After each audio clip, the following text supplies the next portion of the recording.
But Elliot Yeo, 18 possessions, second game back, 14 contested. Redden, I don't know if you've stood next to Jack Redden in the rooms. He's a big bloke. They were just too big for Carlton if Cripps wasn't over the ball. So they're up to 7th on the ladder, 7-5 now for the season, and that game against the reigning champs in Richmond is going to be mouth-watering stuff. Of course, move forward to next Sunday. Yeah, that is actually when they're both on 28%, which is quite even as well. And now with Shepherd out of the side.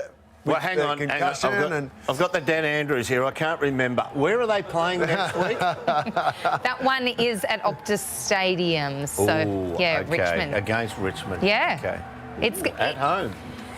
So that one's been moved forward to Sunday. So the other interesting story, of course, is Carlton, who, Jono, if we have a look through their losses this year, they've never been smashed in the contest. So their losses, 22 points, 26, 16, 18. Their biggest loss was against Port in round 5, 28 points, 21 and 25. So they're not getting annihilated. They're always in the contest, but they're not winning. Yeah, and it's left up to too few. And with Mackay going down early, that, you know, didn't really assist them because he's been so good as that target up forward. So that didn't help. But it's right. They've bridged the gap in that area of the game. But you mentioned it. You showed Cripps pre-game, Derm, and it's not about sometimes the senior guys, and you definitely don't go to the younger ones at times because they look to the senior ones for the example. But sometimes it's too hard. Like that Cripps chase you showed.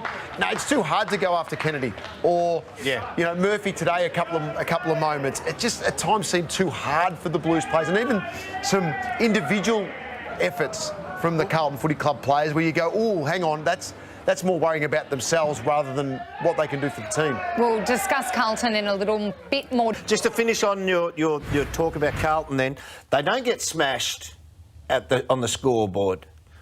I thought if they come out of today, win, lose or draw, it'll be plus or minus 5 either way contested possession. Carlton minus 23 contested possession.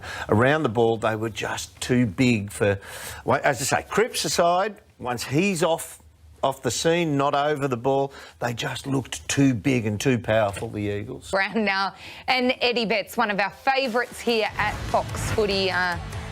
Well, he's smart, he's classy, and he knows where the goals are. He certainly does. He kicked a ripper at the SCG last week as well. But this one here is, you know, look at that, just the ability to pop back in and get that stay involved and get that handball receive at the right time. He's out of the play here. He's putting his butt on the fence, you know what I mean? He's pushing off that. You make a great point. And I know at some stage we keep playing Baker Boy and they're fantastic and we love it.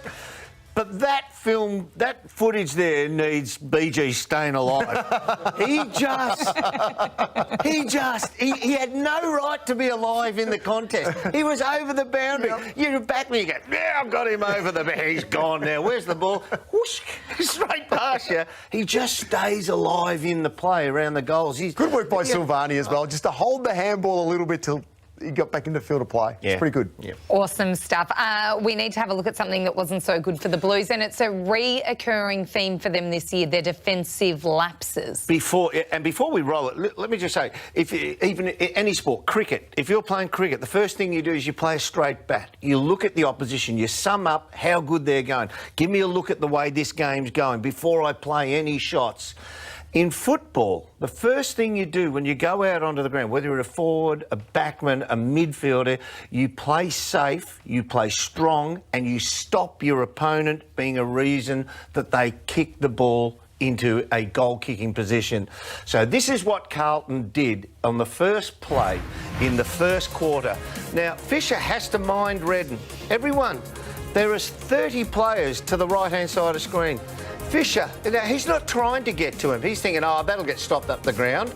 And then secondary, up comes Darling. But Curnow has to be back shoulder on Cripps. He splits the wrong side of the pack and allows Cripps all the time in the world.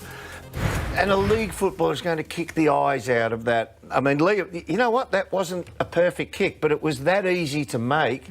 He got it wrong, and it still was a markable kick because there was no pressure on him. Curnow had to be closer. Fisher had to be closer. And in the first 90 seconds of a game, you cannot give that latitude to your opponents.